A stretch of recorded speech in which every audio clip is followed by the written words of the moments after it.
have so much security. There was not enough. I was swarmed. It's all on video. Everyone can see this. But I will tell you what's on video is Jamaal Bowman shouting at the top of his lungs, cursing, calling me a horrible, calling me a white supremacist, which I take great offense to. That is like calling a person of color the N-word, which should never happen. Calling me a white supremacist is equal to that, and that is wrong. Jamaal Bowman was down there cursing at me, telling me to get the F out of there, and he was leading the mob right outside the vehicle I was sitting in. We have this all on video. And then on the Capitol steps yesterday, he was the one that approached me. Even CNN reported that. Yelling, shouting, raising his voice. He has aggressive, his physical mannerisms are aggressive. And he just recently shoved Thomas Massey just outside the House chamber.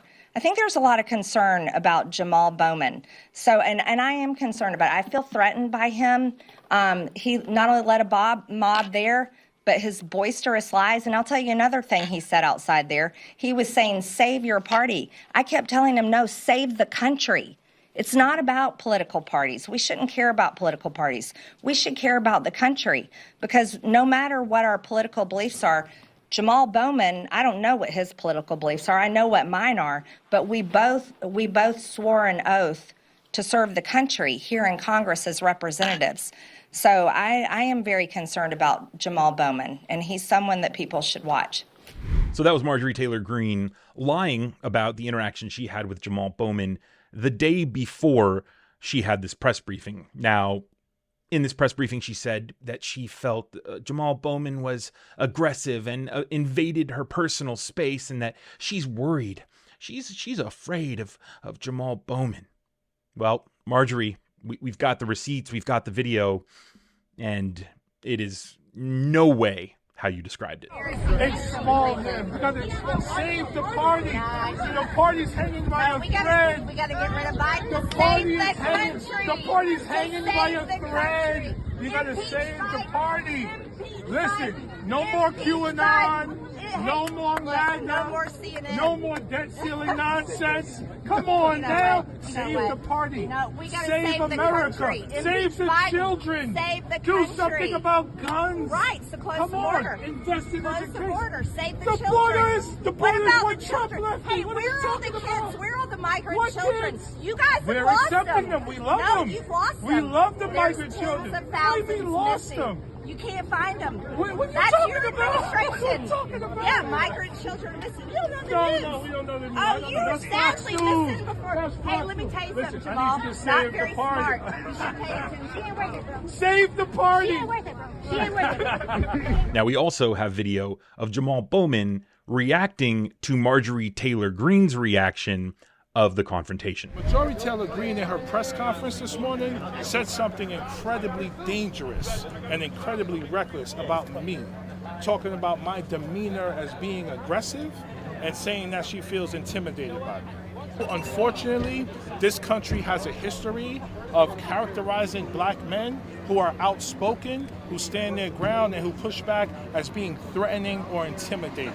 So she's not even using a dog whistle. She's using a bullhorn to put a target on my back to the people that she refers to as MAGA people out there who might want to cause harm. This is the same reason why Mike Brown was killed. This is one of the reasons why Emmett Till was killed. And throughout history, black men have continued to be characterized as aggressive because, one, because of our skin color, but two, because we happen to be outspoken and passionate about certain issues. So you think what she said was racist? It's reckless and dangerous what she said, okay? Characterizing me, in my interaction with her yesterday, I never invaded her personal space. I was laughing and gregarious the entire time. How was that intimidating? What was intimidating about that? So she goes to a press conference today and say that she's intimidated by me and my mannerisms are aggressive. Anyone who's interacted with me, anyone who knows me, even reporters here, know I'm middle school principal energy. I'm always loving and engaging and friendly, except when kids are being killed in our streets. Everyone should be outraged about that. So do not conflate what my engagement with Representative Massey with my engagement with her yesterday. It was completely different. But she knows what she's doing when she does that. And unfortunately, white supremacists historically, this is what they do. They try to dehumanize black people, black skin, and the black humanity so that they can be, more likely to be targeted for harm. So I just wanted to address that. And I was surprised that no one asked me about this when y'all first came to me with the media scrum. No one asked me directly about my reaction to her press conference. Framed it in all these other ways. And then went to Massey. That was 3 weeks ago, a month ago. We're talking about what happened yesterday and what happened this morning, and what she did was dangerous and reckless. I just wanted to say that to y'all for the Clearly, Jamaal Bowman is a passionate guy who wants the best for the country. Meanwhile, Marjorie Taylor Greene is a disgusting liar. What makes me most upset about her reaction to the confrontation is not, when she said calling me a white supremacist is like calling a black person the N-word.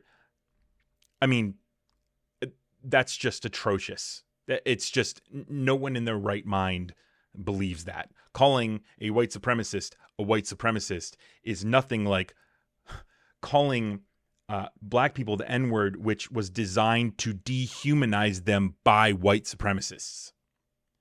So let's just get that out of the way. That is totally outrageous and really irks me. But I think what most irks me is the fact that Marjorie Taylor Greene can say all these things and then play the holier than thou card. He kept saying save the Republican Party, and I said save the country.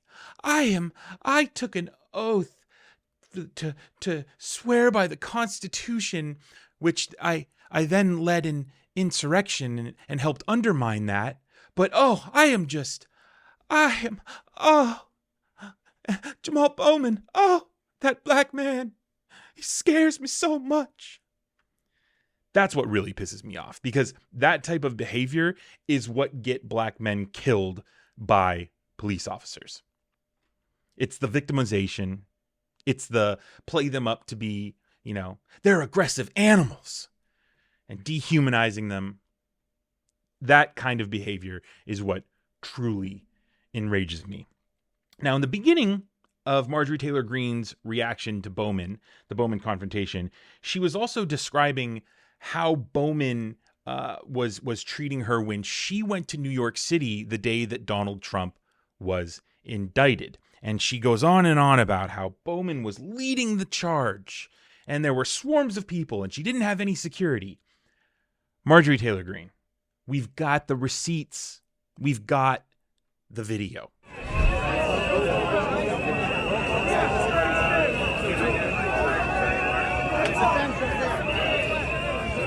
Behind you.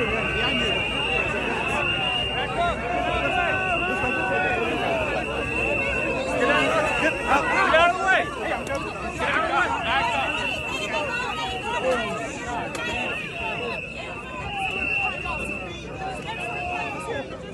Now let's talk about the truth. Get her out of here. What inspired that today? Jamaal Bowman. What inspired that today, I was Congressman? born and raised in New York City. This is the city that I love. It's a city focused on hard work and love for all people. We will never accept hateful rhetoric in our city. Any rhetoric that is divisive, any rhetoric that uplifts white supremacy, we are pushing back against that in all its forms. Marjorie Taylor Greene needs to take her ass back to Washington and do something about gun violence, do something about affordable housing, do something about childhood poverty, do something about climate change. Do your freaking job, Marjorie Taylor Greene. You don't need to be in New York City talking that nonsense. Go back to your district. You're not. What are you doing here? You're here for politics. You're here because you want to be VP. You're here for your own fundraising. You're here for your own nonsense. New York City stood up to Marjorie Taylor Greene to let her know, get the hell out of here. Marjorie Taylor Greene showing up to New York City and then having that type of response is like someone using a flamethrower against a family and then showing up at their door and saying, "Oh, what? You don't want me around? Oh, you're terrible. Don't call me names. You're calling me a flamethrower? Oh, how could you?" Ridiculous. And what Marjorie doesn't get, right, is how the people of New York hate fascists like her, right? Hate white supremacists like her. Jamaal Bowman doesn't need to lead anybody against Marjorie Taylor Greene. The people of New York, they know that you're a fascist. They're all going to run you out of town. They don't need Jamaal Bowman. They do not need Jamaal Bowman. So Marjorie Taylor Greene here, again, it's just another day of the lies, of the dehumanization, and of the victimhood that seems to be the Republican Party's, their main tactics, their playbook.